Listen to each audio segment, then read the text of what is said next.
Bonjour, bienvenue à vous dans votre émission Il était une voix. Aujourd'hui, je reçois Rosa Méziane pour nous parler de son livre « À la force du cœur, l'immigration en héritage, la nation en partage ». Elle nous parlera de ses engagements, de son parcours et des raisons qui l'ont poussé à écrire ce livre. À tout de suite.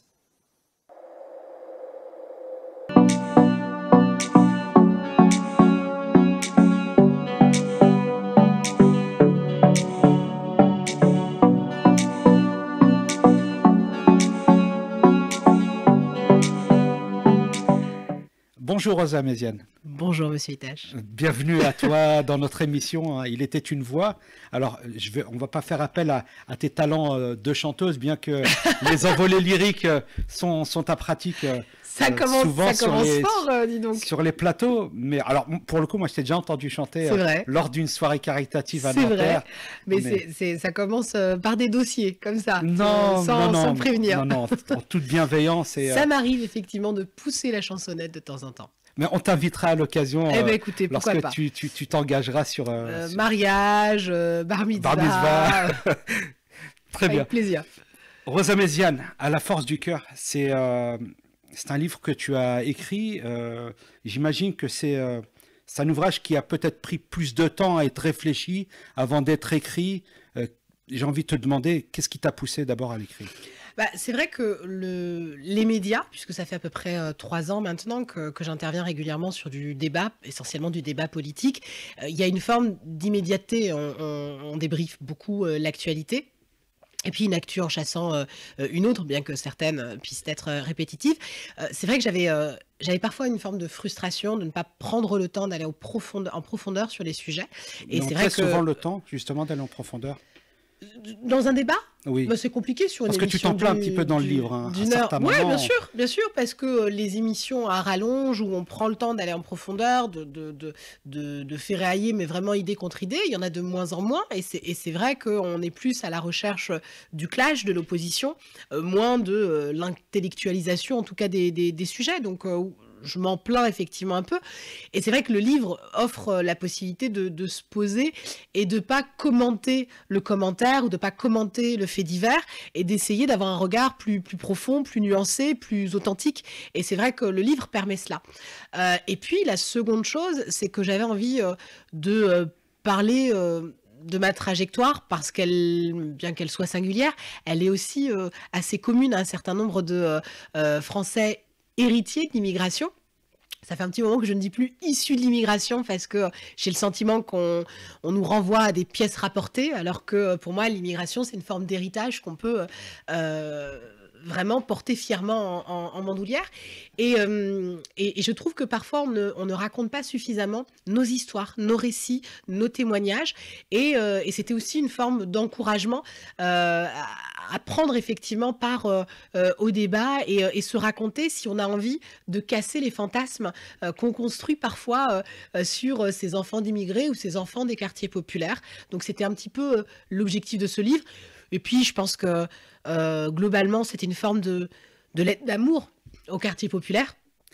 J'en viens et c'est vrai qu'il y a et c'est pour ça que ça s'appelle aussi À la force du cœur, c'était la volonté de mettre en lumière tous ces habitants que j'ai eu la chance de rencontrer ou avec qui j'ai vécu. Et donc voilà, ce livre permettait de synthétiser tout ça.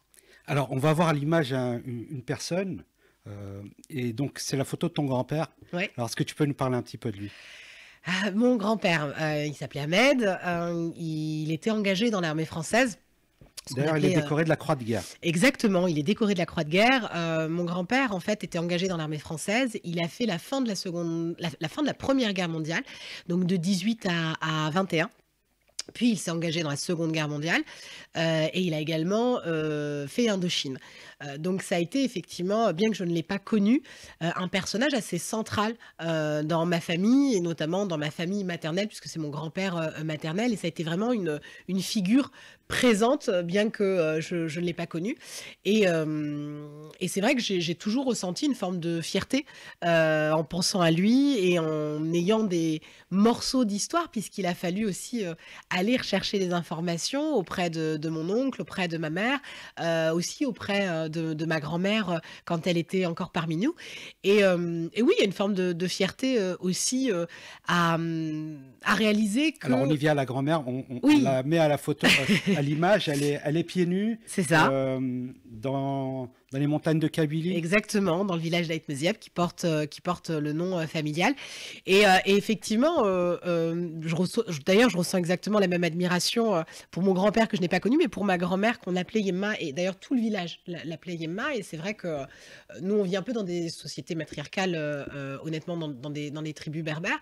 Et moi, j'ai eu la chance de grandir avec cette grand-mère très aimante, très forte, qui arrivait à tenir toute sa petite famille. Et puis j'ai eu la chance de bénéficier de sa tendresse, de bénéficier de ses histoires, de ses contes qu'elle nous racontait, ce qu'on appelle des tamashahouts, qui sont des contes en fait berbères. Et ça m'a Qui ont énormément... toujours une morale.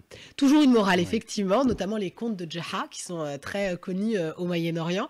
Et c'est vrai que c'était une forme de rituel pendant les siestes où elle nous racontait en fait ces contes et où j'avais la chance de m'endormir avec la chaleur de son souffle. Et c'est vrai que c'est des choses qui m'ont terriblement marquée pendant mes étés en Algérie.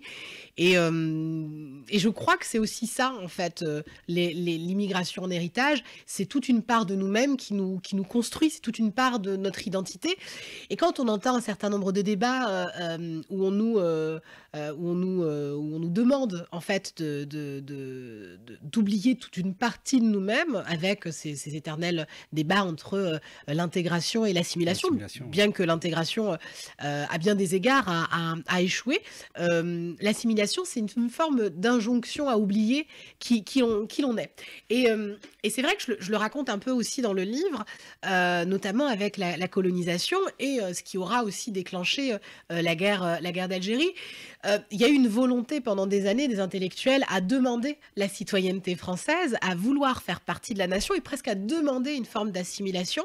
Et je suis assez amusée de voir qu'aujourd'hui, c'est un petit peu l'inverse. C'est-à-dire que quand l'Algérie était française, on ne voulait surtout pas Le que code les de Algériens l'indigénat. deviennent français. Les Français Euh, musulmans, comme on les appelait. Exactement, voire même juste les musulmans. D'ailleurs, on ne parlait pas des Français musulmans.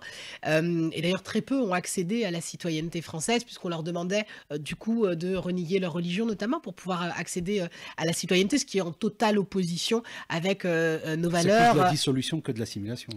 Oui, quasiment, mais c'est ça un peu l'assimilation, c'est d'oublier complètement qui l'on est.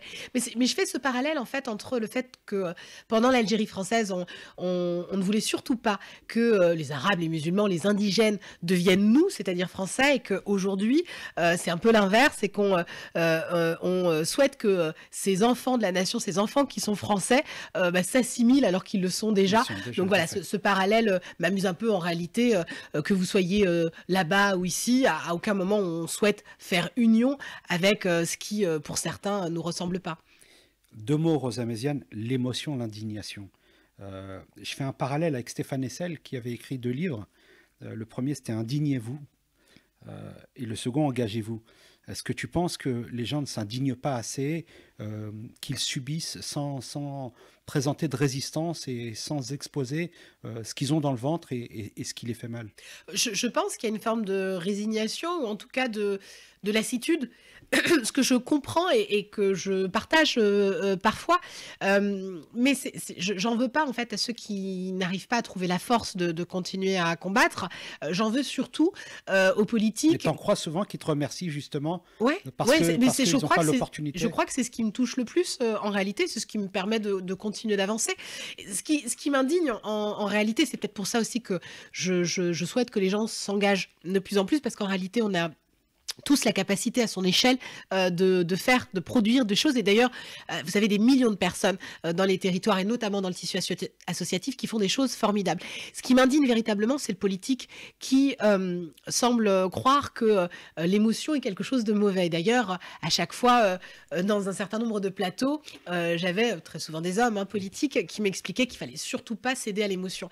Et je me rappelle d'un débat où j'avais, c'était un député macroniste, où je lui avais expliqué qu'au contraire, c'est parce qu'on avait arrêté d'avoir de l'émotion qu'aujourd'hui, l'actu prenait le pas et que vous aviez un fait divers contre un fait divers et qu'au final, on avait abandonné des territoires entiers justement par manque d'émotion. Et que le politique, justement, il est en capacité d'agir, de trouver de la force pour changer les choses parce que justement, on a de l'émotion. Et aujourd'hui, on fait comme si l'émotion était mauvaise directrice. Et ça me rappelle la phrase de Ségolène Royal qui lui avait La peut-être colère coûté saine. son élection, effectivement, quand elle parlait de colère saine. Oui, je crois qu'effectivement, l'émotion, c'est un peu le fondement, la source de nos engagements pour pouvoir changer les choses. Sinon, on continue à subir et à se complaire dans ce qui ne va pas. Je ne crois pas que ce soit une solution. Alors justement, on avait commencé sur cette mise à l'écart d'une partie de la communauté nationale avec ce code de l'indigénat, avec ces Français dont on ne voulait pas réellement, et ensuite, paradoxalement, on leur reproche de ne pas assez s'intégrer. Et d'ailleurs, on emploie le terme d'intégration pour des gens qui sont nés en France. Quelle bêtise.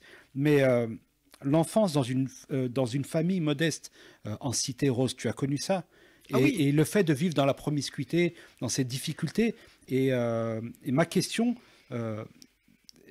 d'abord un constat avant la question, mais on a parqué les gens dans les cités. Lorsque l'on faisait une demande de logement à Paris, on se retrouvait en Seine-Saint-Denis ou dans le Val d'Oise. Il y a un choix politique derrière tout ça. Et ensuite, on s'est plaint que ces quartiers n'allaient pas. Cette vie dans la cité, tu l'as connue? Oui.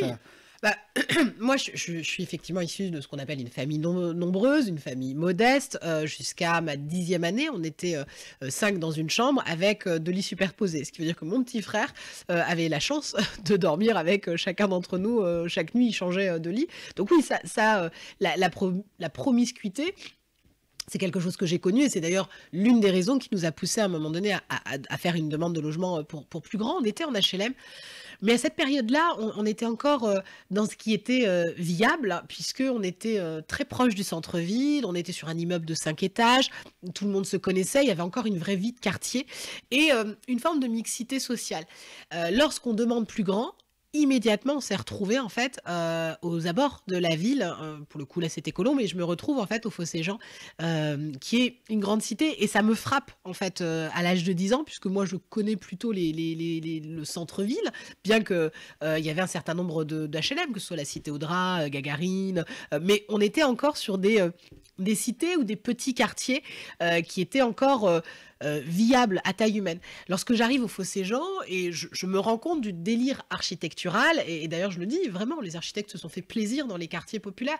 J'arrive, je suis en face en fait de ce qui s'appelle la tour Z, parce qu'elle est effectivement en forme de Z, et elle fait 19 étages. Et c'est extrêmement impressionnant quand vous avez c'est quoi, c'est 10 des dominos jetés sur la table mais quasiment, en fait, vous avez l'impression qu'en fait, on empile des personnes pour essayer d'en caser le plus. Et moi, mon immeuble, il était tout en longueur. C'est la première fois que je voyais un immeuble aussi long, où quand vous sortiez de l'ascenseur, vous aviez des longs couloirs, comme à l'hôpital quasiment. Donc c'est vrai que c'était des immeubles que je n'avais pas connus, que je n'avais pas saisis. Et à 10 ans, je me rappelle que c'est des choses qui m'avaient frappée. Et de la même manière, on avait une forme d'enfermement dans la cité. Moi, j'ai eu la chance, du coup, en ayant ces premières années grandi en centre-ville, en ayant quelques repères, du coup, je sortais peut-être plus facilement du quartier, mais tout était fait pour qu'on y reste en réalité. Vous avez toujours un supermarché, là pour le coup c'était un Leclerc, vous aviez une boulangerie, un tabac, quelques sandwicheries.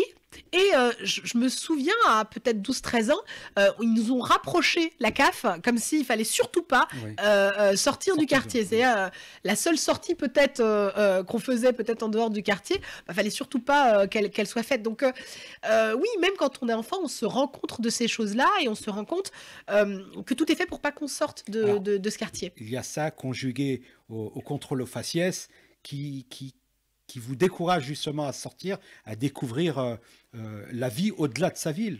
C'est vrai que, alors en tant que jeune fille, c'est moins quelque chose que j'ai eu à vivre. Maintenant, les contrôles aux faciès sont une réalité sociologique, chiffrée et documentée. C'est pas ce qui m'a le plus frappé en réalité dans les quartiers. C'est véritablement cette forme de vivre enfermé et de vivre avec une forme de violence un peu constante. C'est-à-dire que vous vous sentez pas en insécurité, mais vous savez qu'à tout moment, la détresse ou la violence peut déraper. Moi, je me souviens d'avoir eu un voisin qui a peut-être fait 5, 6 ou 7 tentatives de suicide. C'est des choses qui sont extrêmement marquantes. De la même manière, c'est dans un quartier populaire que j'ai entendu tirer à l'arme à feu, que j'ai vu des gens se courser avec des sabres, que j'ai vu du trafic de drogue, clairement, donc, où à l'époque ça découpait le shit dans les cages d'escalier, où ça vendait... L'époque de l'héroïne, surtout. Bien sûr, l'époque de l'héroïne, où vous aviez des personnes qui, effectivement, se piquaient dans les caves ou dans les cages d'escalier et qui mouraient. Donc ça, c'est des choses qui vous marquent. Donc, même en tant qu'enfant, alors que vous avez des préoccupations d'enfant, c'est-à-dire que vous allez à l'école, vous essayez d'avoir des bonnes notes, vous allez à la patinoire, vous rencontrez des amis, et en même temps, vous avez aussi cet environnement qui est le vôtre, et du coup, vous composez avec cette forme de violence, et cette violence que vous savez anormale, mais que vous intégrez en fait dans votre référentiel. Voilà, donc ça, c'est je crois, ce qui m'a le plus marqué dans une vie, dans un quartier populaire, mais ce que je raconte peut paraître pour certains extraordinaire, mais en réalité, lorsque je discute avec des gens qui sont nés ou qui ont grandi, mais c'est somme toute très commun. Alors, ça tire pas tous les jours, mais ce sont des réalités qu'on a eu tous à vivre. Donc, c'est pour ça que je dis qu'on y vit bien, et en même temps, on a cette réalité qui peut à tout moment déraper. Alors Rose, justement, je voulais aborder ce sujet. Je t'ai quand même posé la question avant, savoir si on pouvait traiter de ce sujet. Tu m'as dit que oui, que tout ce qui était dans le livre, on pouvait l'évoquer. Je te demanderai au sujet de ta santé. Alors, on te découvre un cancer. Exactement. À quel âge? À 12 ans. Je suis en 5e. Je me rends compte que j'ai une certaine bosse au niveau du cou. Je découvre plus tard que c'est des ganglions. On fait un certain nombre de spécialistes avec ma maman pour essayer de comprendre ce que j'ai. Et puis, faute de trouver, on prend rendez-vous auprès d'un ORL, d'un professeur Théier d'ailleurs, à Lumouriez, qui est l'hôpital de notre ville, l'hôpital public de notre ville. Et c'est aussi pour ça que je chéris les services publics, parce qu'on a la chance d'avoir des grands professeurs dans notre service public. Et donc, il pose ce diagnostic qui est la maladie d'Hodgkin, qui est effectivement une forme de cancer du sang, qui produit un certain nombre de ganglions, plus ces ganglions prospèrent, et plus ça atteint les fonctions vitales, et en définitive, vous risquez de décéder. Et donc, il me prend en charge. Il y a toute une période où je me fais opérer pour enlever les ganglions. On essaye, avec un certain nombre de médicaments, de peut-être diminuer l'impact de ces ganglions, ce qui marche pas trop. Et puis, du coup, on décide derrière de réaliser une chimiothérapie et une radiothérapie pour guérir pleinement.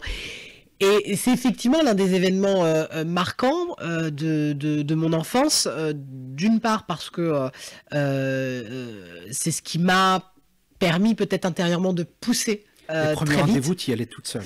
Alors, les premiers rendez-vous, non, j'y allais avec ma mère, c'est-à-dire pour découvrir ce que j'avais, et c'est vrai que quand elle apprend par le professeur Théier ce que j'ai, oui, et qui lui dit véritablement: rassurez-vous, votre fille va guérir, elle est prise en charge, on a le protocole, elle va guérir. À ce moment-là, ma mère est complètement rassurée. Je suis pas sûre qu'elle saisisse pleinement de ce que c'est qu'une chimiothérapie. Oui, mais quand elle te dit vas-y, tu prends le bus. C'est ça. Et effectivement, ma première séance de chimio. Est-ce que c'est une façon de dédramatiser finalement la chose? Non, je pense que ma maman a beaucoup été présente du coup quand on recherchait ce que j'avais, mais que elle était maman de 5 enfants, que elle avait aussi une réalité professionnelle puisqu'elle était assistante maternelle. Ma mère était couturière puis assistante maternelle, et que en tant que maman, elle devait effectivement gérer sa vie de famille. Et puis, je crois que depuis tout jeune, on a une forme de responsabilité, que ce soit administratif, avec nos parents. Donc c'est vrai que on a toujours été très mature quand on est enfant d'immigrés, ou quand on est enfant des quartiers. Donc oui, je vais à cette première séance de chimio toute seule, et d'ailleurs même toutes les autres, ce qui aura été... je crois que c'est l'une des journées dont je me souviens le plus, puisque quand j'arrive, alors il faut savoir que le samedi avant cette première séance de chimio qui a eu lieu un lundi, ma mère m'emmène au coiffeur Saint-Algue, qui est un coiffeur... C'est dans le livre. C'est dans le livre. livre, qui est un coiffeur en fait de personnes âgées. Et j'arrive moi avec des cheveux extrêmement longs, parce que j'avais les cheveux jusqu'au bas du dos, et je suis obligée de faire une coupe garçonne. C'est ce que m'avait demandé en fait le médecin. Donc je sors de là. Mais ça va pas assez loin. Alors, exactement, et ça va pas assez loin. Donc moi déjà, je passe le week-end à me détester avec cette coupe garçonne. On est dans les années 90, hein, donc compliqué à porter. Et puis quand j'arrive à cette première séance de chimio, je suis frappée par ce qu'aujourd'hui on maîtrise et on connaît, c'est le manque de temps de la part des infirmières. Et elle me dit, oula ma puce, tes cheveux sont encore trop longs, si tu les coupes pas, tu vas être comme ça. Et je me rappelle en fait de ce geste, et bien qu'elle soit très douce, très tendre, elle est prise par le temps et elle me dit, mais moi je dois m'occuper des autres patients. Elle me sort une paire de ciseaux qui faisait probablement mon avant-bras, j'ai 12 ans à ce moment-là, et elle me dit, tu vas vite aux toilettes, tu te coupes les cheveux et après je t'installe pour ta chimio. Et donc à 12 ans, je me retrouve dans les toilettes d'un hôpital à me couper les cheveux toute seule, un peu comme Édouard aux mains d'argent. Et oui, je crois que j'apprends à ce moment-là à pleurer dignement et à presque rentrer dans le monde de la vie des adultes, puisqu'en plus j'étais en déambulatoire, donc j'avais que des personnes relativement âgées autour de moi. Et donc oui, je suis plongée dans la réalité de la vie. T'adoptes la casquette? J'adopte la casquette, exactement. J'adopte la casquette. Et il y a un passage où justement tous les profs le savent, ouais, plus ou moins, sauf un prof de PS ouais, qui te demande de la retirer. C'est-à-dire qu'on avait un CPE qui avait informé effectivement l'ensemble des professeurs, puisque vous n'avez pas le droit d'avoir un couvre-chef quand vous êtes en classe, sauf que moi je perdais mes cheveux. Et donc à l'époque on n'avait pas les perruques, donc je perds mes cheveux et donc je suis obligée de mettre une casquette ou un bonnet casquette.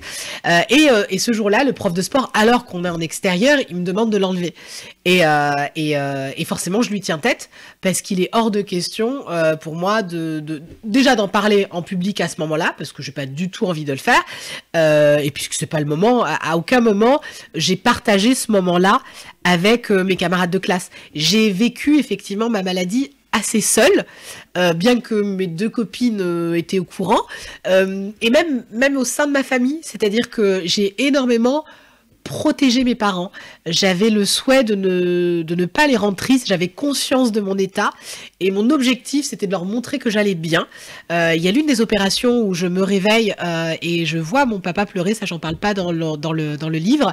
Et je me réveille et je me souviens l'avoir consolé en disant tu pleures pas, tout va bien, ça va pas, mais regarde, ils viennent de m'opérer, puis après ils vont me soigner, et je me rappelle avoir presque consolé, voire bousculé un peu mon papa, et du coup ça m'a énormément marqué, et je crois que c'est un peu ce que je continue à faire, essayer de faire en sorte que ma famille, mes proches, ou en tout cas mes parents, aillent bien et n'aient pas à s'inquiéter pour moi, et je crois que c'est aussi pour ça que j'ai beaucoup vécu ou confronté la maladie seule, et c'est peut-être aussi ce qui fait que j'ai une forme de combativité, ouais. Oui, je pense.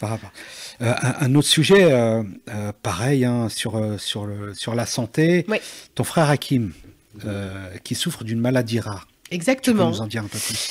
Mon frère Hakim, on a découvert un neuro-B7 il y a à peu près 2 ans. C'est une maladie rare, maladie qui touche à peu près 10 personnes par an, ce qui est très peu.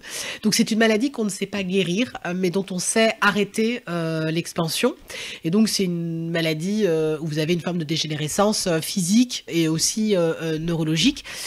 Donc ça nous a effectivement frappé. Moi, mon petit frère, on n'a qu'1 an de différence. Donc c'est une maladie qui l'a touché à ses 36 ans, ce qui est assez compliqué de voir ses proches diminuer. Et forcément, ça a fait écho à ma propre maladie que j'ai eue jeune. Et d'ailleurs, j'ai eu aussi à lui donner beaucoup de courage en lui disant mais ça va aller. J'y suis arrivé. J'y suis arrivé. Mais je sais pas si c'est pas plus facile de l'avoir vécu enfant. À l'âge adulte, c'est compliqué parce que sa vie a été totalement transformée. Forcément, il a beaucoup plus de mal à travailler, voire il ne travaille pas, puisqu'on a beaucoup de mal en fait avec le fait de faire travailler des personnes qui sont en situation de handicap. Et je ne parle pas d'handicapés, mais de personnes en situation de handicap. Et puis c'est effectivement le fait de perdre aussi un de ses amis, parce que vous avez après une différence de vie sociale, clairement. Et problème d'élocution qui s'installe. Problème d'élocution, effectivement, qui s'installe, bien qu'il ait toutes ses capacités, toutes ses facultés intellectuelles, qu'il a sa mémoire, qu'il est terriblement drôle, qu'il fait des blagues. Il y a effectivement des moments où on sent qu'il est en situation de handicap. Et ce qui m'attriste le plus, c'est le fait de savoir que sa vie sera plus jamais la même, mais surtout de voir à quel point notre société est pas aujourd'hui en capacité d'accepter en fait des personnes fragilisées. C'est le cas pour les personnes âgées, pour les personnes qui sont dépendantes, et c'est aussi le cas pour les personnes en situation de handicap. Aujourd'hui, je ne sais pas si c'est du mépris ou si la dureté ou la violence de la maladie fait tellement peur aux gens qu'on préfère faire en sorte de ne pas les voir. On s'isole. Et en tout cas, on les isole pour ne pas avoir à les confronter. Je pense que le fait de voir des gens en situation de handicap ou malades, ça renvoie peut-être les gens à leur propre peur, et du coup, on préfère faire en sorte de ne pas les voir. Moi, je déplore qu'on les sorte quasiment que pour le Téléthon et que le reste de l'année, ils sont totalement invisibilisés. Donc, c'est quelque chose qui me fait terriblement mal. Et c'est l'un des combats que j'aurais peut-être apporté sur le fait qu'on isole complètement les familles. J'en parle dans le livre, le dossier MDPH, donc la maison départementale des personnes handicapées. C'est encore un dossier, comme un dossier CERFA quasiment, que vous devez remplir de façon manuscrite. C'est très compliqué d'ailleurs au début de la maladie de voir comment elle va évoluer.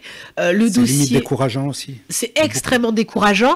Et puis surtout au début, on pense qu'on va réussir à faire face, sauf que quand on a certains handicaps, ça demande énormément d'être stimulé et que parfois on a besoin d'aide. Et c'est vrai que cette aide, on la perçoit pas forcément au début. On pense qu'on va réussir à y faire face, et donc on laisse un petit peu dans la détresse et dans le désarroi les familles. Le dossier, il a mis presque 1 an, bien qu'on raconte que le dossier met 6 mois, c'est faux, ça a mis presque 1 an à être réalisé. Et qu'en 1 an, vous avez énormément de choses qui peuvent se dégrader, et le fait de se dire de refaire un dossier, parce qu'à chaque fois que vous modifiez, que vous faites une nouvelle demande, vous êtes reparti pour 1 an. Et c'est extrêmement décourageant. Donc j'arrive pas à comprendre comment des institutions comme les impôts ou Pôle emploi ont réussi à se digitaliser, et comment une institution comme la MDPH, où on doit véritablement mettre l'humain au cœur de son action, on soit encore aux années 90, quoi. Donc oui, je pense que c'est... Il y a beaucoup à faire. Il y a encore énormément à faire pour faciliter les personnes en situation de handicap et les familles plus globalement, et puis aussi le regard dans la société. Clairement, le regard dans la société, c'est je crois, ce qui me touche le plus quand on sort au restaurant ou qu'on l'emmène en activité. Oui, cacher ces malades que je ne saurais voir. Oui, c'est clairement ça. C'est clairement ça. Et oui, je crois que ça participe du fait qu'on ne les voit pas assez. C'est une réalité qu'on n'a pas envie de voir. Alors Rose, alors c'est le dernier sujet sur la santé de maman. Oui. Alors, elle est atteinte d'un cancer du sein. C'est ça. Donc, c'est quoi? C'est l'histoire qui bégait. On se retrouve encore dans rebelote, en fait. Mais en réalité, ce que je raconte, parce que ça peut paraître assez terrible, parce que je l'ai vécu, ma mère aussi, mon frère. Mais en fait, c'est une réalité qui est très commune à des millions de Français, je pense. Et oui, effectivement... Ma maman, qui a eu à s'occuper de mon frère, forcément, lorsqu'il était malade, et ça s'est enchaîné avec le Covid, a oublié de faire sa mammographie, parce que c'est tombé, le rappel, en plein Covid. Alors bien que les à partir de 50 ans, les exactement, à partir de 50 ans, c'est tous les 2 ans, je crois. Et elle en a conscience. Elle me dit, j'ai loupé mon rendez-vous de mammo, mais dès que ça va mieux, je vais aller la faire. Effectivement, elle a raté 1 année, et une année un peu fatale, puisqu'effectivement, on découvre qu'elle a un cancer du sein. Et encore une fois, la prise en charge, elle est terrible en hôpital public. Là où moi, effectivement, on a eu à tomber sur des gens formidables, la personne lui annonce de façon très brute. Alors, je vais y venir. Oui. C'est bonjour Madame Améziane, asseyez-vous, vous avez un cancer. Exactement. Je vous propose un rendez-vous jeudi. Je vous opère le 15, préparez-vous. Et je crois qu'elle bégaye à ce moment-là, et elle dit non, je vais en parler à mes filles, comme si elle avait besoin de notre autorisation. Elle a eu quand même cette lueur d'esprit. Mais je pense que c'était tellement violent. Ouais. Il faut comprendre qu'elle fait une ponction en fait, sur le sein. Elle attend angoissée pendant 2 semaines ses résultats. Et ce rendez-vous, elle est pendue aux lèvres de ce chirurgien et qui lui balance cette réalité, mais sans aucune forme, parce qu'il n'a pas le temps. Et donc, il lui dit « Bonjour, Madame Méziane, donc effectivement, c'est un cancer. » Effectivement, d'ailleurs, elle ne le comprend même pas. Donc, effectivement, c'est un cancer. Je vous opère dans 15 jours. Préparez-vous. Et en fait, elle est tellement... rapide, cette vérité amenée, qu'elle refuse à ce moment-là, et elle dit non, j'en parle à ma fille, je reviens vers vous, et il lui dit mais dépêchez-vous, hein, parce que les places au bloc sont rapides. Et ma mère revient vers nous en me disant voilà, elle nous l'annonce, et elle est tellement catastrophée qu'à ce moment-là, on déploie une énergie folle pour la faire accepter à l'Institut Curie, que je salue, et qui ont été des gens mais formidables, véritablement, et qui l'ont pris en charge sur Saint-Cloud, si je dis pas de bêtises. Et là, on a rencontré des chirurgiens, du personnel à l'écoute, attentif, et qui allait jusqu'à même décider en fait le type de cancer qu'elle avait, comment ils allaient l'opérer, et bien qu'elle ait 75 ans, qu'elle avait aucune envie de perdre son sein, le fait de se sentir écouter, de prendre le temps de digérer en fait cette maladie, l'acceptation, exactement. Et puis on a vécu ça comme on savait faire, c'est-à-dire avec beaucoup d'amour et beaucoup d'humour. Et je me rappelle quand le chirurgien lui annonce, parce qu'elle a eu 2 opérations, une première où on a tenté de sauver le sein, et une seconde où il fallait absolument qu'on lui enlève, même si entre les deux on a découvert qu'elle était cardiaque, ce qui a ajouté une petite difficulté. Assez tendrement, je lui dis mais maman, ce sein c'est plus comme si tu t'en servais, et du coup ça l'a fait rire, et elle a dit ok, on l'enlève. Donc oui, je crois que quand on a à vivre ces choses-là, il faut les vivre avec beaucoup de bienveillance et beaucoup d'amour, et je crois qu'il y a une partie de nos institutions, et en tout cas de nos services publics, qui peuvent parfois manquer cruellement d'humanité. Et je crois que si la crise des gilets jaunes, mais dans d'autres choses, si on se bat beaucoup pour nos services publics, c'est entre autres pour ça, pour le fait d'être pris en charge, par exemple, à 100% quand on a un cancer, pour le fait d'être reçu avec bienveillance, avec humanité quand on est amené à souffrir. Donc oui, c'est aussi beaucoup ça que je raconte dans le livre. Très bien. Un autre sujet, celui de ta scolarité. Alors, tu es une élève brillante. Brillante, je sais pas, mais pas une mauvaise élève en tout cas. Non, enfin, dans le livre, en tout cas, tu es présentée comme une élève qui réussit bien. Et en fait, le sujet, c'était, je l'ai titré ainsi, les conseils de désorientation. Autant on connaît le problème de beaucoup de jeunes qui sont... pour les filles orientées vers un BEP secrétariat et les garçons vers un BEP coiffure ou esthétique, mais oui. Et à côté de ça, même peine pour les élèves qui travaillent bien et qui du coup ne sont pas aidés. Oui, parce qu'en fait, c'est une compétence qu'on ne maîtrise pas à cette époque, et encore maintenant d'ailleurs, l'orientation des jeunes. Être en capacité de faire découvrir des métiers à la jeunesse, d'être en capacité de leur offrir des rôles référents, d'être en capacité de leur donner des cursus pour atteindre en fait les bons diplômes, c'est pas quelque chose qu'on sait faire aujourd'hui dans l'éducation nationale. Et donc il y a 2 choses. La première, c'est qu'on avait et qu'on a toujours une conseillère en orientation, mais pour tout le bahut, ce qui est juste impossible quand on travaille sérieusement ces questions-là d'orientation. C'est juste impossible mathématiquement. Est-ce que ces conseillers d'orientation, conseillères d'orientation, est-ce qu'elles ne fonctionnent pas à l'envers, à savoir, il y a un marché où on a besoin de main-d'œuvre, et donc dans ce cas-là, je veux orienter ces élèves plutôt sur ce domaine-là. Alors c'est un peu le cas, mais là pour ma part, par exemple, on n'a pas tenté de m'orienter vers une voie, ça a été un peu l'inverse. Alors oui, alors raconte l'anecdote avec un prof. C'est mon professeur principal en fait, mon prof de français. J'ai mis dans mes choix en fait STT parce que ma sœur a fait STT, qu'elle travaille dans une banque, et je me dis bon je vais faire du commerce comme ma sœur, parce que à ce moment-là c'est ma référence. Bien que j'étais passionnée par les métiers de la justice et notamment le métier d'avocat, ma référence c'est l'université de Nanterre, et j'ai beaucoup plus de gens qui retapent 3 fois leur première année de droit, et donc du coup je me dis on n'est pas sur un cadre ultra structurant l'université, n'y va pas, tu risques de peut-être être comme ces personnes qui font 2 ou 3 fois, qui repiquent leur année. Et donc du coup, je me dis, oriente vers ce que tu connais, c'est-à-dire le commerce et ce que faisait ma sœur. Et donc je choisis la filière STT, qui est une filière technique, et à ce moment-là, je comprends même pas que je sors du général en réalité. Et ce prof principal tente de me convaincre de faire une première L ou une première ES, en me disant j'en ai les capacités.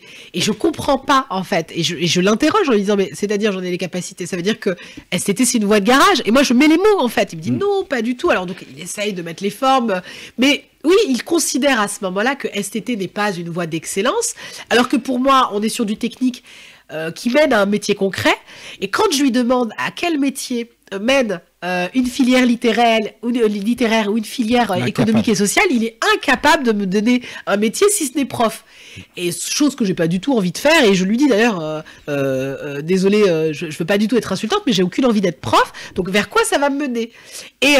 Et son manque en fait de matière, de connaissances, de compétences même dans le domaine, fait que assez affirmé déjà à l'époque, je fais effectivement une STT. Et donc c'est là où je m'aperçois des années après que même pour des bons élèves, on peut parfois c'est pas même pas de mal les orienter, de pas les orienter, et donc avoir un cursus. Alors j'ai aucun souci après avec mon parcours et même ma carrière professionnelle, mais c'est dire à quel point les rencontres que vous avez à faire, l'environnement dans lequel vous grandissez ou dans lequel vous vivez, peuvent conditionner aussi pleinement un petit peu vos choix. Alors, tu as été directrice de banque. C'est ça. J'ai fait ça aussi. Oui. Et alors, RAC, tu peux m'en parler un petit peu? Résilience Emploi Conseil. Alors, effectivement, j'ai fait une première carrière dans la banque. J'ai fait à peu près 10 ans. J'étais mariée à l'accueil. J'ai terminé à la direction d'une agence. J'ai adoré mon métier, véritablement. J'avais le sentiment d'être au cœur de la vie des Français, donc c'était génial pour ma part. Et puis, justement, le travail que je n'avais pas fait plus jeune, j'ai eu envie de le faire à ce moment-là. Et comme aujourd'hui, c'est assez classique, de réfléchir un peu à ce qu'on a envie de faire. Et j'ai décidé de faire un bilan de compétences pour savoir ce pourquoi j'étais faite. Et comme je n'avais pas forcément des perspectives au sein de la banque, puisque les évolutions sont très souvent linéaires ou verticales, je me voyais pas continuer à la direction régionale et continuer en fait à gérer plusieurs agences. Changer de banque tous les 2 ans. C'est ça, c'est un peu le principe. C'est vrai que quand vous rentrez dans la banque, à aucun moment quand vous provenez du réseau, on vous imagine au marketing ou on vous imagine dans d'autres services. On vous cantonne en fait au réseau et à la commercialisation en fait des produits bancaires et éventuellement après à la direction et au management. Et donc, du coup, je fais ce bilan de compétences et vu que j'aime les gens, et je pense que c'est une caractéristique qui m'a beaucoup suivie, je découvre les métiers du social et notamment les métiers de l'insertion. Alors, j'ai vite compris que les métiers du social comme EduxP ou assistante sociale étaient trop longs, c'est-à-dire que c'est 3 ans de diplôme, ce qui est normal, mais donc du coup, dans un projet de reconversion, c'est juste impossible quand vous avez des factures à payer et un loyer. Et donc, du coup, je me suis orientée vers ce qui était aussi le plus rapide, c'est l'insertion professionnelle, donc je me reforme à ce moment-là et je découvre les métiers de l'insertion et me voilà lancée dans ce nouveau secteur, dans ce nouvel environnement. Je deviens conseillère en insertion, puis ensuite chef de projet, pour ensuite devenir directrice régionale et ensuite créer ma propre structure. Rosa Méziane Conseil. Rosa Méziane Conseil. Je me suis pas foulée pour le nom, je l'avoue, mais au moment de la création, il fallait faire vite et donc du coup voilà, j'ai créé mon cabinet et aujourd'hui je travaille avec un certain nombre d'institutionnels notamment pour permettre aux gens de retrouver le chemin de l'emploi et surtout le chemin de la création d'entreprise puisque j'accompagne un certain nombre de créateurs d'entreprises. Par ailleurs, tu es aussi présidente de Move des Territoires. Move Territoire, alors, exactement. Move Territoire, alors j'ai rajouté un D. Move Territoire, alors ça consiste en quoi? Mouvement pour l'émancipation des territoires que j'ai créé avec Malik et tout. Qu'on salue. Exactement, avec qui je sévis parfois au niveau associatif. On a créé cette association tout simplement pour essayer de faire rayonner les quartiers populaires et donc on réalise un certain nombre d'actions, donc ça peut être des débats publics avant la mode des grands débats, donc on amène beaucoup d'acteurs de quartier à venir débattre au Sénat, à l'Assemblée nationale. On réalise un certain nombre d'actions comme les JAL, les Jeunes Ambassadeurs de la Laïcité. La laïcité est un principe républicain qu'on a énormément dévoyé ces dernières années. Et donc, du coup, on avait l'objectif de transmettre, d'outiller notre jeunesse à ce que c'est que la laïcité et leur permettre de comprendre qu'en aucun cas la laïcité est un glaive, mais plutôt un bouclier qui leur permet effectivement de vivre pleinement qui ils sont. C'est-à-dire la possibilité de croire ou de ne pas croire et le fait de pouvoir pratiquer s'ils le souhaitent leur religion et donc leur donner des repères historiques et juridique sur ce que c'est que la laïcité. Et donc c'est l'une des actions. On fait également des actions sur le rapprochement police-population à travers les femmes notamment. Donc voilà, on a décidé de réfléchir avec les habitants des quartiers à des actions qui pouvaient les intéresser et leur permettre de répondre à un certain nombre de problématiques. Du coup, ton rôle dans les médias, alors pour le coup, tu commences sur certaines radios dites communautaires. Oui, effectivement.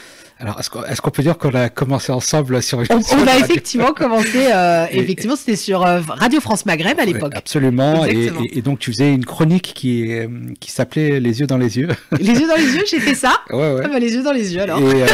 Et donc, Rose, les yeux dans les yeux, aujourd'hui, enfin, on connaît le chemin que tu as parcouru, cette capacité justement, cette assignation à résilience, j'ai envie de dire. Très joliment dit. Et cette volonté justement de... T'y vas, tu te présentes au siège de RMC, c'est ça. Tu forces un peu le passage. En fait, à la base, moi, je fais les choses avec beaucoup d'amusement. C'est-à-dire que je réalise, que ce soit d'ailleurs dans ma vie professionnelle ou personnelle, les choses parce qu'elles me font kiffer, pour parler comme les jeunes. Et je pense que tu as eu à le voir sur Radio France Maghreb. C'est d'abord beaucoup parce qu'on s'amusait beaucoup à débriefer l'actu.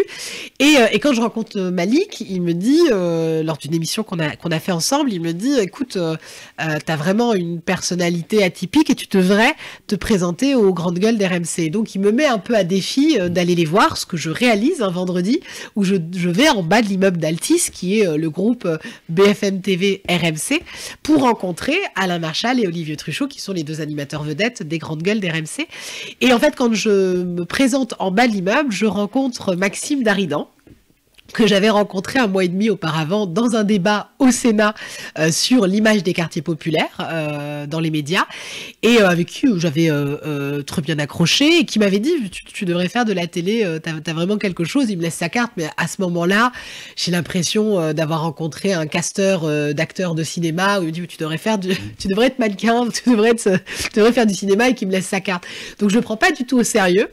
Et quand Malik et tout me le propose, et qui me met plutôt à défi d'y aller, du coup je relève ce défi et j'y vais. Et donc quand il me croise en bas de l'immeuble, il me dit qu'est-ce que je fais là, et je lui raconte un petit peu ma démarche, et il est estomaqué de voir que j'ai pas pris soin de l'appeler alors que j'avais ses coordonnées, et qu'en revanche je viens en bas de l'immeuble pour apostropher les deux animateurs de vedettes. Ça l'amuse, et donc du coup il me fait rentrer au sein de l'immeuble. Tu vois Jean-Jacques Bourdin qui passe, je vois normal. Je vois un peu tout le monde, donc moi je suis très amusée quand je pénètre des environnements qui ne sont pas les miens. Je suis pas impressionnée, mais ça m'amuse beaucoup. J'ai toujours l'impression de rentrer par effraction et en même temps d'être à ma place là où j'ai envie d'être, donc je m'amuse un peu de cette situation. Là où tu as envie d'être ou là où tu dois être, justement? Ah non, là où j'ai envie d'être, j'ai pas en tout cas, je refuse de faire les choses par obligation, même si parfois je sens que j'ai une forme de responsabilité, mais je fais les choses d'abord parce que j'ai envie. À travers le sens des responsabilités, le fait de ne pas être défendu,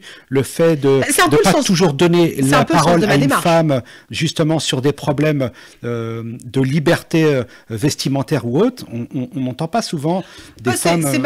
C'est un peu l'objectif de ma démarche. Quand je vais voir les GG, je leur explique qu'il manque peut-être un peu de pluralité autour du plateau, que de par mon parcours et ma trajectoire, j'ai peut-être un regard plus nuancé, plus authentique de certains sujets, et que j'ai envie de leur amener. Donc c'est effectivement l'objectif de ma démarche. Alors je me sens pas des velléités à représenter les quartiers populaires. Je crois qu'on a énormément de porte-voix, et d'ailleurs les quartiers populaires ne sont pas un groupe social homogène. Il y a énormément d'avis, énormément de porte-voix, et c'est nécessaire. Il faut véritablement expliquer que les habitants des quartiers populaires, il n'y a pas de portrait robot en fait. Vous avez autant d'anarchistes que de capitalistes, hein. Donc faut comprendre que les quartiers ont de multiples voix. Il y a une hétérogénéité. Oui. Exactement. Et donc j'avais envie effectivement de porter un certain nombre de sujets, et c'est un peu l'objectif de ma démarche. Et puis c'était un vendredi midi, donc ils étaient déjà partis en week-end, et on a encore une fois une longue discussion avec Maxime Daridan. Il décide d'envoyer un mail. Je lui dis de toute façon, s'il me rappelle pas, on se revoit vendredi prochain. Ça l'amuse. Il fait un mail à la productrice Anaïs Sens, que je salue, qui me rappellera le lundi suivant et qui me proposera le mercredi de faire un test. Et très naïve, je lui dis d'ailleurs, est-ce que c'est un test voix pour le micro et pour la caméra? Elle me dit non, c'est un test grandeur nature. Tu participes à l'émission de mercredi. Et voilà comment je suis jetée dans le grand bain des médias mainstream, comme on dit. Et puis ça aura continué encore aujourd'hui. Dans d'autres émissions comme Punchline. Comme Punchline de Laurence Ferrari, comme Morandini sur CNews. Effectivement, j'aime les émissions punchy. Alors, une chose que je n'ai pas constatée dans le livre, la place des femmes dans la société. Tu es une femme et tu revendiques justement ces droits parce que, enfin, tu le fais, mais tu n'as pas besoin d'en parler dans le livre. Moi, je voudrais rappeler juste quelques dates. Alors, l'écart salarial, enfin, le problème de l'écart salarial entre les hommes et les femmes, le droit de vote en 1945. 1965, droit d'ouvrir un compte et gérer ses biens, travailler sans accord préalable de leur mari. Enfin, 1965, c'était hier. Il y a tant à faire. Aujourd'hui, on est encore dans une société misogyne. Oui. La femme doit jouer des coudes pour trouver sa place. Bah, moi, je l'ai toujours fait. Je ne sais pas si je l'ai fait en tant que femme, en tant qu'enfant d'immigrés, en tant qu'enfant des quartiers.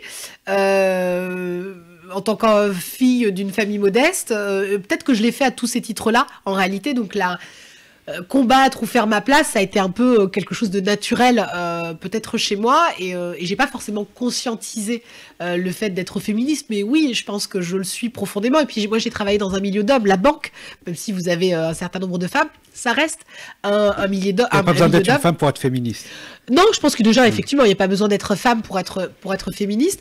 Par contre, c'est des sujets que j'ai eu à porter avec l'actualité énormément, vigoureusement. Vous pourrez retrouver des clashs, notamment sur le football féminin, sur un certain nombre de violences sexuelles, ou aussi sur de la pédocriminalité. Donc, oui, c'est forcément fatalement des sujets qui nous portent, mais qui nous portent en tant que société. Je me sens pas forcément concernée en tant que femme, je me sens concernée en tant que citoyenne en réalité.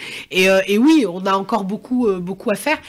Moi, j'ai eu la chance de grandir dans un environnement où mon papa était profondément féministe. Je le raconte là où il est plutôt d'usage de construire, de bâtir sa maison dans le village paternel. Moi, c'est dans le village maternel. C'est dans le village maternel qu'on a construit notre maison en Algérie. Mon papa, quand ma mère qui a continué à aller en Algérie pendant la guerre civile qu'il y a eu dans les années 90, c'est vrai que c'est mon papa qui s'occupait de nous pendant 5 étés, donc il s'occupait de 5 enfants, à leur faire à dîner, à leur faire leur toilette, à les emmener au parc, à les emmener au centre de loisirs. Donc oui, je crois que j'ai grandi aussi avec cette figure paternelle assez féministe et que du coup, j'ai pas été peut-être formatée dans certains rôles préconçus, bien que ma mère s'occupait aussi du foyer, inévitablement. Mais voilà, je crois que j'ai pas peut-être eu les référentiels que d'autres ont pu avoir. D'ailleurs, tu pars au ski avec une copine et tu l'as au téléphone. Oui. Et alors, qu'est-ce qui se passe? Alors, en fait, on a une vraie complicité avec mon papa. Alors, faut savoir que mon papa a quitté... alors, très jeune, il a travaillé. Il est sorti de l'école... Un peu parce que la guerre commençait déjà à l'époque, donc il est sorti de l'école et donc pour s'en sortir, il vendait des billets de tombola avec un paquet de gâteaux à gagner. Il a vendu du pain également dans les villages et assez jeune, je crois à 15 ans, il a rejoint la capitale Alger pour vendre des journaux et puis ensuite travailler dans la restauration. Et je le dis d'ailleurs, c'est probablement de là, sur les longues plages algéroises, qu'il a forgé ses mollets de cycliste, puisque mon papa a véritablement la ligne et c'est un grand marcheur, pas le marcheur avant l'heure, mais marcheur avant l'heure. Et c'est vrai que à 17 ans, il réussit à avoir l'autorisation de sa maman, son père lui refusant, pour rejoindre la France et venir travailler en France à 17 ans, et là où il atterrira, donc dans les bidonvilles de Nanterre. Et donc moi j'ai ce récit, cette histoire de mon papa qui a toujours fait ce qu'il voulait, ou en tout cas qui avait l'audace de vouloir faire ce qu'il voulait. Donc on a toujours eu ces échanges assez complices, et un jour, j'avais le souhait d'aller en week-end au ski avec ma copine Laura, j'avais 17 ans, elle en avait 18, elle était déjà titulaire du permis de conduire, et on décide comme ça, d'un coup de tête, comme souvent quand on est jeune, de partir en week-end au ski, pas du tout équipé pour d'ailleurs, pour l'anecdote, et je l'appelle à 20h. Je sais plus si c'est moi qui l'appelle ou si c'est lui qui m'appelle à 20h, parce que à 20h, c'est le sacro-saint journal de Claire Chazal, on doit tous dîner à la maison. Exactement, tout le monde doit être là à 20h pour dîner. Et donc, quand il m'appelle, je lui dis, bah non papa, je peux pas être là pour le dîner, je suis au ski. Sur le même ton que tu le dis. Exactement, sur le même ton. Il me dit, bon allez, arrête de déconner, t'es où? Et je lui dis, non papa, je suis véritablement au ski. Et d'ailleurs, il fait très beau. Il commence à sentir les choses et il me dit t'es pas sérieuse? Et je lui dis si complètement. Et donc il me dit mais pourquoi tu m'as pas dit? Je lui dis non papa, si je t'avais demandé l'autorisation t'aurais refusé. Et ça l'amuse en fait, autant de franchise. Tu sens le sourire derrière. Je le sens déjà à sa voix, et je crois qu'à travers mon audace, il reconnaît un peu la sienne, et ça l'amuse autant de franchise, et il rigole et il me dit tu restes combien de temps? Je dis bah 2 jours, c'est juste un week-end, j'ai l'école lundi, et il me dit bon bah tu m'envoies une carte postale et tu m'appelles tous les jours, et voilà comment aussi je me lie avec mon papa, et que je grandis aussi dans ce cercle familial où au final on a la chance d'aussi, même si on a un cocon très protecteur, d'expérimenter des choses et d'essayer un exemple de tolérance. Oui, bien sûr, aussi un exemple de tolérance. Bon, je l'ai pas fait tous les jours non plus, ça lui aurait pas plu. Ça l'a fait rire une fois, je l'ai pas tenté non plus constamment. Alors Rose, un sujet qui est pas anodin, c'est la rupture entre le citoyen et le politique. Et sur l'anecdote de Samia Ghali à Marseille, si tu permets, on regarde juste une vidéo. Je ne sais pas si vous avez vu la colère que j'ai pu avoir. Je comprends la colère, moi, de ces messieurs. Et je trouve ça dommage que vous les attaquiez parce qu'ils sont propriétaires. Les propriétaires ont droit exactement à la même tranquillité. D'accord? Ils ont droit exactement la même vie normale que vous pouvez vivre. D'accord? Vous leur dites que c'est des attaques personnelles. Non, madame. Non, madame. Vous n'avez pas de baguette magique. Moi, je peux l'entendre. Vous n'êtes pas responsable de 30 ans de désastre de politique. Ça, je peux l'entendre. Mais madame, ça fait très bien. Mais ça fait 20 ans que vous vivez de la politique française, madame. Ça fait 20 ans. Ça fait 20 ans que vous êtes l'animatrice. Vous êtes là pour faire votre animatrice. Madame, la différence entre vous et moi. La différence entre vous et moi. La différence entre vous et moi. Mais vous faites l'animatrice là. Là, vous êtes là pour faire l'animatrice. Et que quand on gagne de l'argent public, madame, quand on gagne de l'argent public, quand on leur doit la vérité. L'objectif, c'est d'essayer d'avoir un dialogue calme et apaisé. On est dans une clownerie là. On n'est pas dans une cour de récré. On n'est pas dans une cour de récré. Je suis désolée, mais vous devez prendre votre part de responsabilité. Vous savez ce que j'ai fait pour parler? Mais peu importe, madame. Qui vous permet de juger quelque chose? Vous arrivez à dormir sur vos 2 oreilles. Qui vous permet de juger quelque chose? Vous arrivez à dormir sur vos 2 oreilles quand une cité dans votre propre ville se transforme en favelas. Vous arrivez à dormir tranquillement? Sincèrement? Mais sincèrement? Mais moi, vous savez, madame, je gagne ma vie. Je gagne pas de l'argent public. Je gagne ma vie. Je ne vous attends pas, moi. Je n'attends pas l'argent public pour construire ma piscine dans les hauteurs de Marseille. Attention, ça, honnêtement. Moi, madame. Attention, là. Arrête maintenant. On arrête de pousser. Madame, ces gens-là ont élu. Là, moi, je suis désolée, elles vont arrêter de parler, là. On va arrêter. On va se calmer un petit peu. Alors Rose, on vient d'assister à ce passage. Qu'est-ce qui s'est passé concrètement? En fait, on est alerté par la situation dans la cité de la Calisté, qui d'ailleurs n'est pas une cité HLM. On est sur des immeubles privés. On est sur une copropriété privée.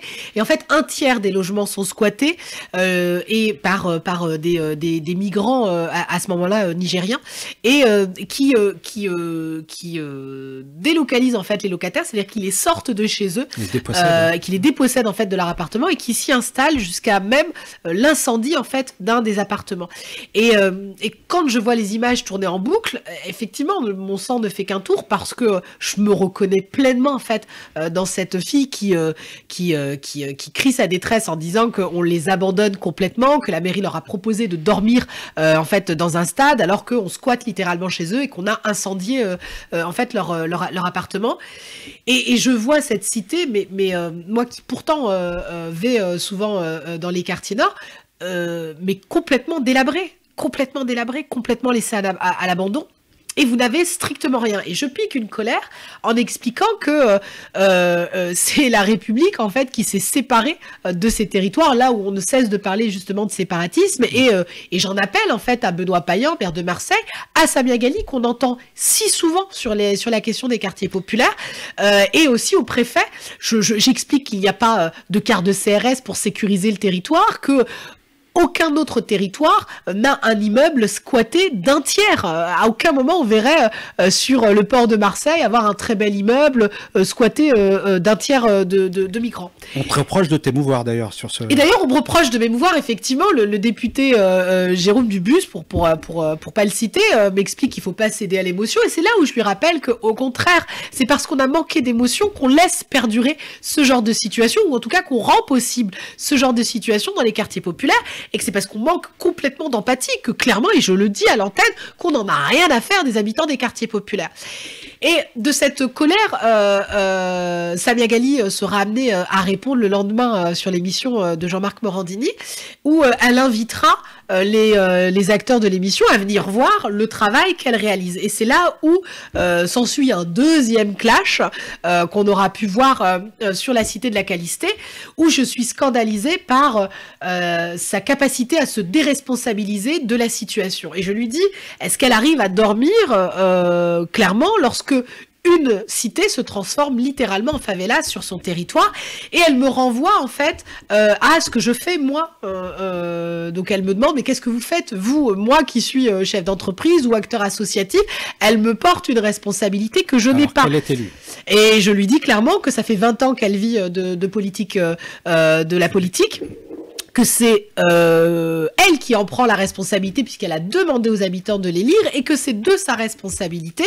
Et donc, comme elle ne cesse de me répéter, faute d'arguments, ce que je fais moi, je lui dis que moi je crée de la richesse et que je ne construis pas une piscine avec de l'argent public chez moi. Et je crois que cette petite phrase aura mis le feu aux poudres. Ce que je veux dire, c'est que on peut pas faire carrière en politique sur la thématique des quartiers populaires et ne pas s'émouvoir quand vous avez des gens en détresse sur votre propre territoire. Et malgré moi, j'ai été effectivement obligée de la remettre face à ses responsabilités. Bien que je ne nie pas qu'elle ait, dans le passé, interpellé énormément les politiques. Elle demandait l'armée à l'époque d'intervenir. Mais alors, moi, je ne crois pas. L'armée est là pour faire la guerre et en aucun cas pour assurer la sécurité, et que c'est le rôle de la police nationale, et elle le fait bien. Donc, je ne crois pas que c'était une bonne idée, mais au moins, elle avait l'envie de faire bouger les choses, et je lui reconnais pleinement. D'ailleurs, je ne pense pas qu'elle soit responsable de 30 ans de désastre de politique publique dans les quartiers populaires, et c'est d'ailleurs même par ça que je commence. Par contre, j'admets moyennement qu'elle se déresponsabilise, et d'ailleurs qu'elle explique même à un des habitants qu'il arrête de se plaindre, puisque avant, à la cité de la Calistée, c'était les Bourges, et qu'elle a grandi dans un bidonville. J'ai trouvé ça léger comme argument, et je crois que quand on prend la responsabilité de se présenter au suffrage, on continue à prendre ses responsabilités quand on a le poste et quand on a la paye. C'est en tout cas ma casquette de chef d'entreprise qui me pousse à lui répondre de cette façon-là. Alors, elle n'y va pas, par contre, elle envoie du monde. Vous vous rendez compte par la suite que oui, certaines personnes avaient infiltré... Alors, en fait, elle a été peut-être un peu choquée qu'un certain nombre d'habitants m'applaudissent et m'encensent quand effectivement, je pique ma colère. Et on apprendra, effectivement... mais d'ailleurs, dès le début, en fait, quand on arrive à Calistée, je vois des habitants échanger avec d'autres en leur disant « Mais vous venez d'une autre cité, qu'est-ce que vous venez faire, en fait, pour l'émission, vu que vous n'êtes pas concernés ?» Et effectivement, on comprendra qu'il y avait un certain nombre d'émissaires de Samia Ghali venus peut-être défendre ses positions, mais ça, en politique, vous savez comment ça se passe. On a tendance à essayer de parer, de contrer et d'essayer d'avoir des bonnes images. Bon, je suis pas forcément satisfaite de cette séquence, parce que dans l'absolu, je pense que ça peut être une femme politique avec qui on aurait beaucoup à échanger sur ces sujets, mais voilà, j'ai beaucoup de mal avec les politiques qui se défaussent face à leurs responsabilités, et effectivement, ce jour-là, j'ai dû lui rappeler. Alors, Rose, l'émission touche à sa fin. Oui. Moi, je voudrais te laisser le dernier mot, et ce livre, est-ce qu'il s'agirait d'un message pour les jeunes, et si oui, quel message voudrais-tu leur envoyer ? Alors, je l'ai dit un peu au début de l'émission, c'est une forme de lettre d'amour, c'est presque un cri du cœur aux habitants des quartiers populaires, mais à la nation française dans sa globalité. Et puis oui, je crois qu'on a un peu le rôle de passeur. Bien que je continue à agir professionnellement, associativement sur ces questions, je crois que notre jeunesse a un rôle à jouer et à bien des égards ils le font et ils nous surprennent d'ailleurs sur leur capacité à se mobiliser. Mais plus largement, oui, j'aimerais qu'ils puissent s'engager avec ou sans indignation, mais en tout cas s'engager pour essayer de faire pour essayer de changer les choses. Ils sont la force vive de notre nation et je crois que chaque génération a son rôle à jouer. Je crois que mon grand-père a eu la responsabilité de défendre les couleurs de notre drapeau. Il a fait sa part. Il a fait sa part. Mon père a bâti en partie cette nation en y participant économiquement. Moi, j'essaye modestement de le réfléchir, de penser peut-être ce pays et peut-être que les générations suivantes seront amenées à le diriger. Donc, c'est peut-être effectivement le message que je leur envoie. Prenez vos responsabilités et engagez-vous pour changer les choses. Ouais. Eh ben, merci Rose. Alors une toute petite dernière question. Est-ce qu'il y aura d'autres livres ? Écoutez, on va déjà essayer de promouvoir celui-ci, d'essayer de le faire connaître un maximum, d'essayer de faire connaître à un plus large public ce que sont nos quartiers populaires, ce que sont les formidables habitants, les forces vives qui y existent. Et puis peut-être, j'avoue que je l'ai écrit à la suite de nombreuses rencontres, je ne me ferme aucune porte et j'irai là où je trouverai peut-être ma place. Et pour le moment, j'essaye de faire bien les choses et on va essayer déjà de faire connaître un petit peu ce petit bout de réalité, ce petit bout de France. Alors tu l'as écrit à la force du cœur, l'immigration en héritage, la nation en partage. Merci Rose. Merci à toi.